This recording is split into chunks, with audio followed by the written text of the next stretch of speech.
हाल के दिनों में महाराष्ट्र के अलग अलग हिस्सों से सांप्रदायिक हिंसा की खबरें आ रही हैं। सोशल मीडिया पोस्ट, नेताओं के बयान इन फसादों की वजह बन रहे हैं। महाराष्ट्र कर्नाटक की सीमा पर स्थित जिला कोल्हापुर इन दिनों दंगे की चपेट में है।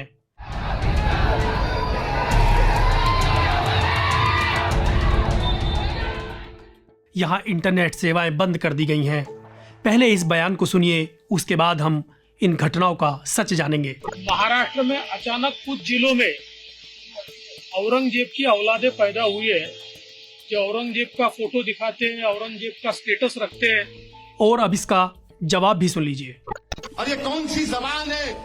एक डिप्टी चीफ मिनिस्टर की, जो चीफ मिनिस्टर था 5 साल के लिए, और जो उसके अतराफ के लोग बोलते हैं कि एक दिन वो प्रधानमंत्री भी बन सकता है, वो कह रहा औरंगजेब की औलाद। फिर गोडसे की औलाद कौन है? आपटे की औलाद कौन है? मदन लाल पावा की औलाद कौन है? महाराष्ट्र में लगातार बिगड़ रहे अमन चैन और उनकी वजहों पर हम सिलसिलेवार नजर डालते हैं। महाराष्ट्र के कोल्हापुर में मुगल बादशाह औरंगजेब को लेकर एक सोशल मीडिया पोस्ट से विवाद शुरू हुआ। औरंगजेब की तारीफ करने वाली इस पोस्ट के वायरल होते ही महाराष्ट्र में हिंदू संगठनों के लोग सड़कों पर उतर आए। सकल हिंदू समाज, बजरंग दल आदि संगठनों ने विशाल प्रदर्शन किया। विरोध करने इकट्ठा हुई भीड़ ने मुस्लिम बहुल इलाकों में पत्थरबाजी और आगजनी की। कुछ वाहनों को भी जला दिया गया। हिंसक होते इस प्रदर्शन को देखते हुए बुधवार को कोल्हापुर शहर में इंटरनेट सेवाएं बंद कर दी गईं। 19 जून तक के लिए धारा 144 लागू कर दी गई है। फिलहाल सोशल मीडिया पर औरंगजेब वाली पोस्ट डालने वाले दोनों नाबालिग लड़कों को FIR दर्ज कर गिरफ्तार कर लिया गया है। लेकिन हिंदू संगठन कड़ी कार्रवाई की मांग को लेकर प्रदर्शन जारी रखे हुए हैं। महाराष्ट्र के अहमदनगर जिले का संगमनेर शहर भी इन दिनों सांप्रदायिक हिंसा की चपेट में है। यहां सुबह सुबह एक खास समुदाय के लोगों की दुकानों को बंद कराया गया और तोड़फोड़ की गई। हिंदूवादी संगठन सकल हिंदू समाज ने एक विरोध मार्च का आयोजन किया था। यह मार्च 28 मई को हुए एक मामूली से ट्रैफिक विवाद के खिलाफ निकाला गया। विवाद की शुरुआत शहर के जोरवे नाका पर हुई थी। एक टेम्पो चालक उस इलाके से गुजर रहा था, लेकिन भीड़ होने के कारण उसे रास्ता नहीं मिल रहा था। वह बार बार हॉर्न बजा रहा था। इसके बाद उसकी स्थानीय दुकानदारों से बहस हो गई। ज्यादातर दुकानदार मुस्लिम हैं। आरोप है कि उन्होंने सड़कों पर अतिक्रमण कर रखा था। बहस के बाद ऑटो वाला चला गया। थोड़ी देर बाद वहां सैकड़ों लोगों के साथ वापस आ गया। भीड़ हिंसक नारेबाजी करने लगी। देखते ही देखते विवाद मारपीट में तब्दील हो गया। तब पुलिस ने मामले में हस्तक्षेप किया और इस दौरान पुलिस पर भी पथराव हुआ।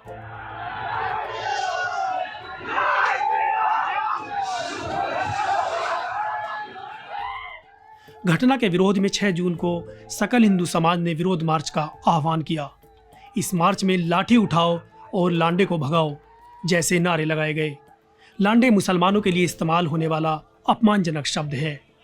यहाँ 6 जून की रैली में सुदर्शन न्यूज के प्रधान संपादक और नफरती भाषणों के महारथी सुरेश चौहान के भी शामिल थे।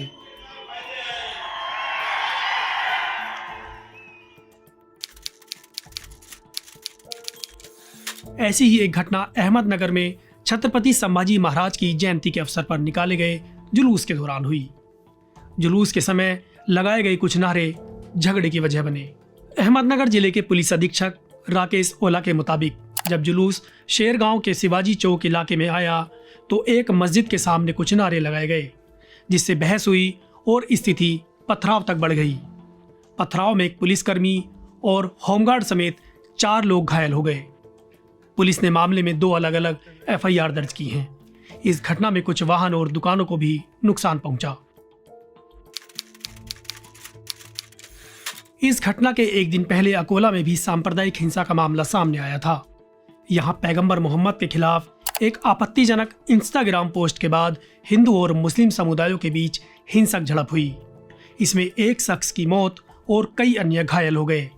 इस घटना में ड्यूटी पर तैनात कम से कम 2 पुलिसकर्मी भी घायल हुए। इसमें 28 से अधिक युवाओं की गिरफ्तारी भी हुई थी। इस घटना की शुरुआत छत्रपति सेना के एक नेता करण साहू की एक इंस्टाग्राम पोस्ट से हुई थी। यह पोस्ट तेजी से शेयर होने लगी, जब इसकी जानकारी मुस्लिम समुदाय के लोगों को हुई तो उन्होंने रामदास पेट पुलिस स्टेशन में शिकायत की। थाने में जब पुलिस ने कथित तौर पर उनकी शिकायत पर ध्यान देने से इनकार कर दिया, तब भीड़ ने नारेबाजी और पथराव शुरू कर दिया। इस घटना में 40 साल के एक बेकसूर दलित ऑटो चालक की मौत हो गई।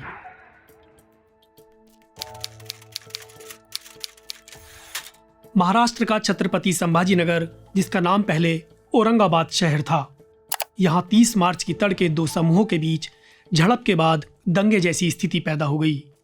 इस दौरान कई पुलिस वाहनों को आग लगा दी गई।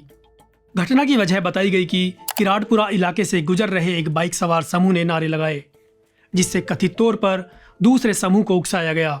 दोनों समूहों के बीच ये बहस जल्द ही पूरी तरह से हिंसक घटना में बदल गई। पथराव के साथ तोड़फोड़ भी हुई। 28 मार्च को जलगांव में निकाले गए एक धार्मिक जुलूस के दौरान दो समूहों के बीच झड़प हो गई, जिसमें 4 लोग घायल हो गए। हिंदुस्तान टाइम्स की रिपोर्ट के मुताबिक इस मामले में 45 लोगों को गिरफ्तार किया गया और 2 अलग अलग FIR दर्ज की गईं। घटना के पीछे जुलूस के दौरान मस्जिद के सामने गाना बजाने को लेकर हुई बहस बताई गई, जिसमें डीजे पर जानबूझकर दूसरे समुदाय को उकसाने के लिए तेज आवाज में गाने बजाए गए। इन सब विवादों के बीच एक और अहम घटना जो काफी पीछे छूट गई। महाराष्ट्र के नांदेड़ में आयोजित अंबेडकर जयंती में भाग लेने के लिए एक 24 वर्षीय दलित युवक की 1 जून को टारगेट करके हत्या कर दी गई। युवक के भाई का कहना है कि जयंती में शामिल होने के कारण कुछ लोग उससे नाराज थे। फिलहाल पुलिस ने SC/ST एक्ट के अलावा हत्या का मामला दर्ज कर 7 लोगों को हिरासत में लिया है। महाराष्ट्र में लगातार अंतराल पर छोटी बड़ी सांप्रदायिक घटनाएं हो रही हैं। प्रशासन लगातार इन घटनाओं को रोक पाने में असमर्थ सिद्ध हो रहा है।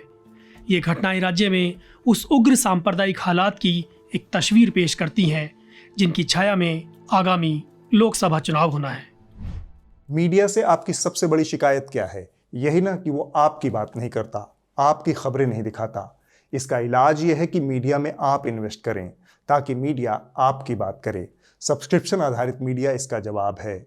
hindi.newslaundry.com पर जाएं, न्यूज़ लॉन्ड्री को सब्सक्राइब करें।